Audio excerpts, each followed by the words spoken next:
Et toutes les recherches montrent que si on veut développer la collaboration au sein d'une équipe, l'élément humain est primordial. On peut faire une réunion Zoom, par exemple. Aujourd'hui, c'est très à la mode. Mais on ne parle pas du travail. Israël, comment ça marche ? Vous allez adorer comprendre Israël. David Kaufmann, bonjour. Bonjour. On est ravis de vous accueillir parce que vous êtes un pro du télétravail. Vous avez un doctorat en télétravail. Vous faites de la recherche au sein du Machon Lev pour tout ce qu'on appelle le travail virtuel. Donc le télétravail en gros. Alors ça nous intéresse au plus haut plan parce qu'en période de Corona, eh bien, le télétravail est très à la mode. Certains d'entre nous sont tous passés en télétravail. On voudrait savoir si c'est bon pour nous ou si finalement, il faudrait peut-être revoir un petit peu la copie. Ok. Alors, aujourd'hui, beaucoup de personnes qui sont passées au télétravail apprécient énormément le télétravail parce qu'il y a beaucoup d'avantages. C'est quoi les avantages ? Je suis à la maison, je peux sortir amener mes enfants à un khoug, je peux aller m'occuper de la voiture au garage, je peux aller faire des courses. Donc, c'est très pratique.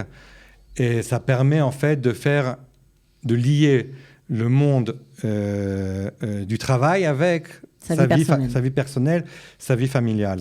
Alors, ça a beaucoup changé. Je crois qu'il y a des études qui ont été faites à plusieurs périodes différentes qui nous montrent l'évolution. Aujourd'hui, en termes de chiffres, on en est où en termes de télétravail en Europe ? Alors, en 2018, il y a une étude qui a été faite par Eurostat qui montre qu'il y a environ 15% de personnes en Europe qui travaillent par télétravail, donc 5% seulement qui travaillent à plein temps. Ok. Et il y a quelques mois, cet organisme Eurostat a refait une étude et il s'avère que depuis le coronavirus, vers le mois d'avril-mai, c'est passé à 55% de personnes en Europe qui travaillent par télétravail, c'est-à-dire un Européen sur deux, même plus, travaille par télétravail. En Israël, le ministère des Finances a aussi fait une étude pour savoir si les gens sont contents de travailler en télétravail. Ils ont vérifié et chez les employés et chez les employeurs. Et il s'avère que chez les employeurs, 80% des employeurs sont contents, surtout les employeurs qui sont dans les sociétés gouvernementales, et 90% des employés sont contents de travailler comme ça. Ah, c'est génial, ça paraît formidable. Tout est beau dans le meilleur des mondes. C'est très génial. Au début, tout le monde est content. D'accord. Je suis à la maison, tout est beau, tout est joli. Jusqu'au jour où on se rend compte qu'il n'y a plus de limite entre le monde du travail et sa vie personnelle. Je vais donner un exemple. Quand j'ai travaillé à IBM dans les années 90, j'ai commencé à travailler là-bas en tant que directeur de projet et j'ai reçu un téléphone portable et un ordinateur portable. Pour l'époque, c'était rare. Magnifique. C'était le tout début. La liberté. Je suis rentré à la maison, j'ai dit à ma femme, regarde, j'ai reçu un ordinateur portable, le téléphone, on peut appeler quand on veut, où on veut. Au bout de 1 mois, 2 mois, 3 mois, tout d'un coup, je pars en vacances. Le travail m'appelle quand je suis en vacances. J'étais dans le Negev avec ma famille. Tout d'un coup, le client m'appelle. 1h30 au téléphone. Le soir, le client m'appelle à n'importe quelle heure il veut. Mon employeur veut que je finisse un dossier urgent. Donc, j'ai mon ordinateur à la maison. Donc je peux travailler à n'importe quelle heure. Et tout d'un coup, on commence à se rendre compte que ce qui était très sympathique au début, en fait, ça devient un peu moins. Alors, qu'est-ce qui se passe dans ces cas-là, dans la tête de l'employé ? Dans la tête de l'employé, ce qui commence à se passer, c'est qu'il commence à devenir ce qu'on appelle en hébreu Rosh Katan. C'est-à-dire qu'il ne commence pas à vouloir trouver des solutions, à vouloir à aider plus que ce qu'on lui demande. Et en fait, ce qu'on appelle la créativité ou l'innovation est en énorme baisse. Et aujourd'hui, c'est un élément essentiel pour les entreprises pour réussir, c'est cette créativité, cette innovation chez les employés. Et autre chose, il devient de moins en moins effectif parce que... Il n'est pas efficace. De moins en moins efficace. Ouais. Parce qu'il y a une réunion par Zoom, mais bon, je mets Zoom et je fais autre chose en même temps. Ça veut dire quoi ? Les réunions par Zoom, finalement, ne sont pas si efficaces que ça ? Ça dépend au bout d'un moment. Ah, ça dépend quand même. C'est justement ce que je veux en venir par la suite. C'est qu'il est important de prendre la direction de notre société et de leur apprendre à gérer les employés de façon virtuelle. C'est-à-dire que ce télétravail dont tout le monde, pour l'instant, tout le monde est content, mais avec le temps et vu que ça va durer, a priori, ça risque de créer des désagréments chez les employés, forcément avoir des conséquences sur le chiffre d'affaires des sociétés pour les employeurs. Donc ce télétravail, ça marche si on le gère de la bonne façon. Exactement. C'est ce que prouvent vos recherches. Exactement. Ce qui est très important quand on passe au télétravail, c'est de prendre nos directeurs et de leur apprendre quelques différentes choses qui sont extrêmement importantes, comme par exemple respecter la vie personnelle de son employé. Ça veut dire quoi? Ça veut dire, c'est pas parce qu'il est à la maison qu'il peut me répondre à n'importe quelle heure. On fixe des horaires de travail. C'est vrai que pendant ses heures de travail, il peut sauter et chercher son enfant à un roug, il peut faire différentes choses, mais on fixe des horaires de travail. Si on veut faire des réunions le soir, on peut faire une réunion le soir, mais avec son équipe, on discute avec elle, on se concerte exactement, on se concerte et on fixe, OK, une fois par semaine, ça arrange tout le monde. À 9h, on fait une réunion. Alors, le problème, c'est quoi en fait? C'est le fait qu'il n'y ait plus de barrière entre la vie privée et la vie au travail, ou c'est le problème que les relations humaines s'étiolent, qu'on ne se sent plus faire partie, on va dire, qu'il n'y a plus de sentiment d'identification avec l'entreprise? C'est quoi? C'est les deux problèmes. Vous avez dit exactement les deux problèmes qu'il y a, c'est-à-dire le premier problème, c'est qu'on est à la maison, on ne sait plus si on est à la maison ou si on est au travail. D'accord. La même chose avec la famille. Elle ne sait plus si nous, on est à la maison maintenant ou on est au travail. Ça fait des problèmes chez tout le monde. Exactement. Ça peut créer des problèmes au niveau du couple et des enfants, bien sûr. Donc, c'est une première chose. Et donc, sur ça, il faut faire attention. Il faut que les employeurs soient conscients de ce problème-là. Et la deuxième chose est que je perds mes relations humaines avec mes autres camarades de travail. Et toutes les recherches montrent que si on veut développer la collaboration au sein d'une équipe, l'élément humain est primordial. Alors, comment on peut gérer ça à distance? Ça paraît inextricable. Alors, il y a différentes façons de le faire. Il y a des façons... Encore une fois, toutes les recherches prouvent que le face-à-face est la meilleure solution de travail au niveau des relations humaines. Mais on peut essayer de créer ce face-à-face de façon, on va appeler ça virtuel. Premièrement, si on peut, c'est une fois par semaine, prendre son équipe, qu'elle soit un jour par semaine au moins, ensemble et travailler ensemble. Au moins une réunion une fois par semaine. Alors, une réunion en live ou une réunion en virtuel, en Zoom par exemple? Ce que je pense, c'est que... Non, voilà, c'est ça. Le mieux, c'est de faire en live. Une fois par semaine, d'être face à face et de le faire au moins une fois par semaine.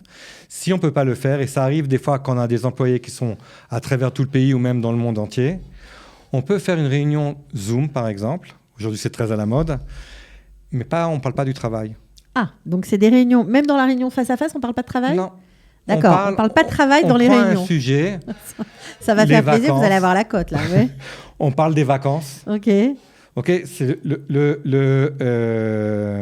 directeur de cette équipe amène un sujet. Il dit, voilà, j'étais en vacances, c'était super, comment c'était chez toi, comment vous avez fait, et créer en fait une relation humaine, que les gens partagent des relations humaines. Donc, 1 heure de réunion par semaine avec toute l'équipe, que ce soit en virtuel ou en Zoom, où on ne parle pas de travail. Exactement. C'est très important parce que si on n'a pas de relations humaines, la collaboration va baisser. Je ne serai pas prêt à partager mes connaissances avec d'autres employés. Je ne sais pas qui c'est. Est-ce qu'il va les utiliser pour le bien de l'équipe ou pour son bien à lui? Et moi, je vais être en fait... parce que lui, il a utilisé ma connaissance, ça va me nuire. Il risque d'avoir plus de conflits au sein de l'équipe. Comment je le gère? Si on n'a pas de relations humaines, on ne peut pas gérer des conflits au sein d'une équipe. Donc on ne partage pas le savoir, on ne sait pas gérer les conflits parce qu'on n'a pas confiance dans la personne qui est en face de nous, parce qu'on ne la connaît pas tout simplement, ou mal. On la connaît mal. Il y a il y a deux sortes de confiance dans la recherche. Il y a encore d'autres, mais il y a deux principales, surtout sur lesquelles moi je me base. Il y a la confiance qui est cognitive, la confiance qui est affective. La confiance cognitive, c'est j'ai confiance en mon garagiste parce qu'il a de l'expérience, parce qu'il a un diplôme. Parce qu'il a du savoir-faire. Il a du savoir-faire. Cette confiance-là, elle est très bien, mais elle a à court terme. C'est-à-dire... Ça ne suffit pas Ça ne suffit pas si je veux travailler dans une équipe. Si je veux travailler dans une équipe, j'ai besoin de ce qu'on appelle la confiance affective. La confiance affective, c'est une confiance qui est... J'ai confiance en mes amis, j'ai confiance en ma famille. C'est une confiance qui se développe. Avec la connaissance de la personne. Grâce aux relations humaines. Grâce au fait que je la connais, que je partage, que je connais sa famille. Parce qu'il me raconte qu'il était en vacances avec sa famille. Ah, tu as 2 garçons, tu as une fille, on commence à connaître la personne. Et alors, chez les Français, tout ça paraît très, très superficiel et très inutile. C'est pas du tout dans la mentalité. C'est très israélien, par contre, américain aussi. Et mes recherches que je fais, les recherches que je fais sont des recherches qui se font au niveau international. C'est-à-dire que ça se fait dans le monde entier. Et ces recherches-là, pour l'instant, ne permettent pas de faire de différence dans les différents pays. D'accord. Mais dans les différents continents. Pour l'instant, j'en suis au niveau des continents. Mais en tout cas, a priori, cette façon de faire sera bénéfique pour l'employeur. Oui, dans toutes mes recherches et d'autres recherches encore montrent de façon unanime que d'investir dans les relations humaines, ce n'est pas de la perte de temps. Au contraire, ça permet de rendre nos employés, surtout quand on travaille dans le virtuel, pas seulement dans le virtuel, mais dans le virtuel, c'est encore plus fort parce qu'on perd cette relation qui est une relation humaine. Il est essentiel d'investir dans ça. Alors, ça veut dire quoi ? Ça veut dire qu'au fil du temps, des espèces de sociétés vont conseiller les managers pour leur apprendre à gérer leurs équipes de façon virtuelle ? C'est un domaine qui est très nouveau. Quand moi j'ai commencé mon doctorat en 2012, il y avait très très peu de recherches. Ça a commencé les recherches dans ce monde-là. Et donc, tout ce qui est des conseillers dans le monde virtuel au niveau professionnel, ce qu'on appelle les yoatzim irgunim, les conseillers organisationnels. Ouais. Voilà. Et dans le monde virtuel, c'est très nouveau. Il y a très peu en Israël qui rentrent dans ce domaine-là. C'est très nouveau, mais il est essentiel, à mon avis, encore une fois, de prendre conseil chez les professionnels pour savoir comment le faire. Encore une fois, il n'y en a pas beaucoup, mais il y en a, il commence à avoir de plus en plus. Et c'est un domaine qui est en train de prendre de l'importance et de l'ampleur.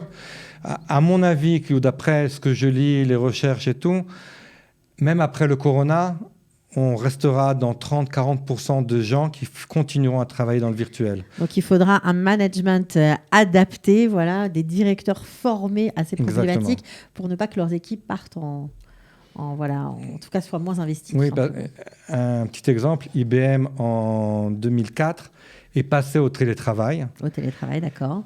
Et IBM, comme ça, en l'espace d'un an ou 2 ans, a fait un profit, à gagner. On peut dire, a fait un profit de 2 milliards de dollars parce qu'ils ont vendu des bureaux, ils ont vendu beaucoup d'ordinateurs, plein de choses qu'ils avaient dans leurs bureaux. Ils se sont allégés puisqu'ils n'avaient plus les gens... les frais fixes. Les frais fixes et tout ça, d'accord. 2014, ils ont rappelé tout le monde. Pourquoi ? Ça n'a pas marché ? Ça n'a pas marché parce que moi, je travaillais à cette époque-là à IBM, entre autres. Parce que nous, en tant que directeur, on nous a pas appris à gérer de telles équipes. Et ils se sont rendus compte qu'en fin de compte, les employés au travail sont devenus de moins en moins efficaces, ont perdu de la motivation, et que tout le bénéfice qu'ils ont eu au début, on finit par le perdre.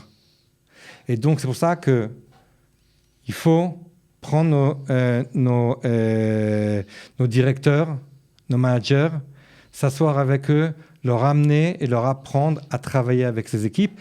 À ce moment-là, tout le monde y gagne. La société y gagne énormément. Il y a à Stanford, il y a une étude qui a été faite qui montre que si on travaille par télétravail, il y a énormément d'avantages. On a moins de changements au niveau des employés. Il y a moins d'employés qui vont quitter notre société. Il y a moins d'employés qui veulent quitter la société pour aller connaître d'autres sociétés. Ça permet de garder nos employés. Donc, il y a moins de dépenses. J'ai dit, il y a énormément, cette étude montre énormément d'avantages. L'employé a aussi énormément d'avantages, mais c'est à la condition qu'on sache et qu'on apprenne comment travailler. En tout cas, c'était passionnant, David Kaufmann. Voilà, une émission tout à fait dans l'air du temps, c'est le moins qu'on puisse dire. Merci beaucoup d'être venu. De rien, c'était avec plaisir. Israël, comment ça marche ? Vous allez adorer comprendre Israël.